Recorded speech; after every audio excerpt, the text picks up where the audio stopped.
শিক্ষিত বেকার আশঙ্কাজনক হারে বেড়েছে বলে জানান শিক্ষা উপদেষ্টা ওয়াহিদ উদ্দিন মাহমুদ। এ সময় উচ্চশিক্ষায় পাবলিক বিশ্ববিদ্যালয়ের অধপতনে হতাশা প্রকাশ করেন তিনি। মন্তব্য করেন, শিক্ষক ও শিক্ষার্থীদের রাজনৈতিক লেজুর বৃত্তির কারণে শিক্ষার মান কমেছে। এ নিয়ে আলোচনা করতে বগুড়া থেকে আমাদের সাথে যোগ দিয়েছেন নওগাঁ বিশ্ববিদ্যালয়ের ভিসি ডক্টর হাসানাত আলী। জনাব ডক্টর হাসানাত আলী, আপনাকে স্বাগত জানাচ্ছি ইন্ডিপেন্ডেন্ট টেলিভিশনে। যেটি শুরুতেই আপনার কাছে জানতে চাই, আপনি নিশ্চয়ই আমাদের প্রতিবেদনটি শুনছিলেন। শিক্ষার মান কমে যাওয়ার বিষয়ে উপদেষ্টা যে বক্তব্য, তার সাথে আপনি কতটুকু একমত? ধন্যবাদ আপনাকে। আমি শিক্ষা উপদেষ্টা স্যার আজকে যা বলেছেন, আমি যেটি শুনলাম, এর সাথে শতভাগ একমত। কারণ গত 15 বৎসরে পাবলিক বিশ্ববিদ্যালয়ে আমরা মেধার চর্চা করিনি, বরং মেধার পরিবর্তে আমরা রাজনৈতিক চর্চা বেশি করেছি। ফলশ্রুতিতে আমরা দেখতে পাই যে অনেক পাবলিক বিশ্ববিদ্যালয়ে, আমি যে বিশ্ববিদ্যালয়ে চাকরি করতাম রাজশাহী বিশ্ববিদ্যালয়ে, সেই জায়গায় কখনো কখনো স্বজনদেরকে চাকরি দেওয়ার জন্য রিকুইজিট মার্কস কমিয়ে দেওয়া হয়েছে, আবার স্বজনদের চাকরি হয়ে যাওয়ার পরে সেই মার্কস বাড়িয়ে দেওয়া হয়েছে। ফ্যাকাল্টি ফার্স্ট ক্লাস ফার্স্ট, তাদের যদি রাজনৈতিক বিবেচনায় যদি তাদের পছন্দসই বা মানানসই কর্তৃপক্ষের না হয়, তাহলে তারা চাকরি পাননি। তুলনামূলকভাবে কম মেধাবীরা রাজনৈতিক বিবেচনায় বা রাজনৈতিক প্রভাবে, রাজনৈতিক কালারে তারা শিক্ষক হিসেবে নিয়োজিত হয়েছেন।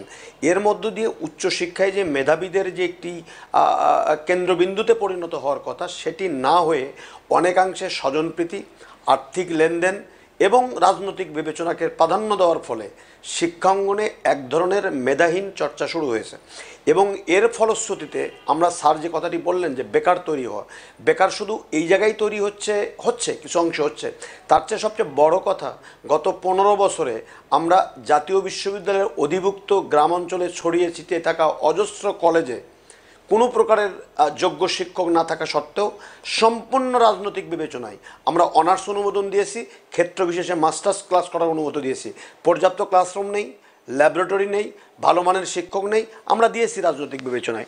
এবং আরেকটি ভয়াবহ যে কথা, যে বেসরকারি শিক্ষা প্রতিষ্ঠান, কিন্তু বেসরকারি শিক্ষাঙ্গনগুলো যেটা শতভাগ এমপিওভুক্ত, এই শিক্ষা প্রতিষ্ঠান বাংলাদেশের এই মানব সম্পদ তৈরিতে একটি গুরুত্বপূর্ণ অবদান রাখার কথা, কিন্তু সেটি কেন হয়ে ওঠেনি? যে এই প্রতিষ্ঠানগুলো পরিচালনার দায়িত্বে ছিলেন গত 15 বছর ধরে রাজনৈতিক বিবেচনায় নিয়োগকৃত ব্যক্তিরা, গভর্নিং বডির সভাপতি, এবং তাদের হাতে ছিল এই শিক্ষক নিয়োগের একচ্ছত্র ক্ষমতা। ফলে কখনো কখনো যতটা না আমরা শিক্ষক নিয়োগ করেছি, তার চেয়ে অনেক বেশি রাজনৈতিক কর্মীকে ভোটার নিয়োগ করেছি আমরা। এবং এর ফলে গ্রাম অঞ্চলের এই জাতীয় বিশ্ববিদ্যালয়ে যে সমস্ত গ্রাজুয়েট তৈরি হচ্ছে, তথ্য বলছে তার 46% বেকার থাকছে। এই যে অধিক সংখ্যক বেকারের যে সংখ্যা, এই সংখ্যা কিন্তু বৃদ্ধি পাচ্ছে। আরেকটি যে বিষয়গুলো দেখেন, আমাদের কিছু বিশেষায়িত বিশ্ববিদ্যালয় দেশে আছে, কৃষি বিশ্ববিদ্যালয় বলেন বা আমাদের দেশে বিভিন্ন জেলায় সাবজেক্টে বললেন বিজ্ঞান এবং প্রযুক্তি বিশ্ববিদ্যালয় তৈরি করা হয়েছে।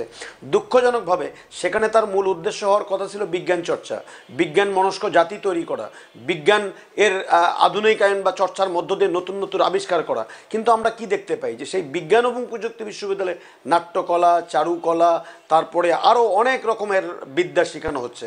এর জন্য দেশে তো বিশেষায়িত বিশ্ববিদ্যালয় ছিল, নজরুল বিশ্ববিদ্যালয় ছিল, রবীন্দ্র বিশ্ববিদ্যালয় ছিল। আরেকটি বিষয়, যে শিক্ষক নিয়োগে অনিয়ম সহ সার্বিকভাবে শিক্ষা খাতের মান উন্নয়নে কি ধরনের পদক্ষেপ নেওয়া উচিত বলে আপনি মনে করেন?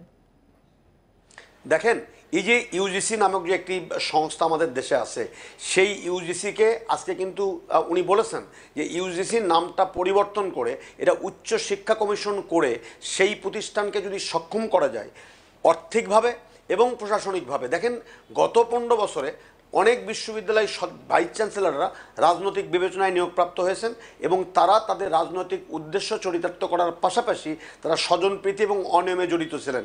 ইউজিসি কিন্তু সেই তদন্তটা করেছে, মন্ত্রণালয়ে সেখানে বিচারের জন্য যখন নথিগুলো গিয়েছে, এগুলো আলোর মুখ আর দেখেনি। অতএব এই ইউজিসির নাম পরিবর্তন করে উচ্চ শিক্ষা কমিশন গঠন করে প্রশাসনিক এবং আর্থিক সক্ষমতা দিয়ে তাদেরকে যদি দাঁড় করানো যায়, তাহলে এখান থেকে একটা বড় ধরনের উদ্যোগ হতে পারে।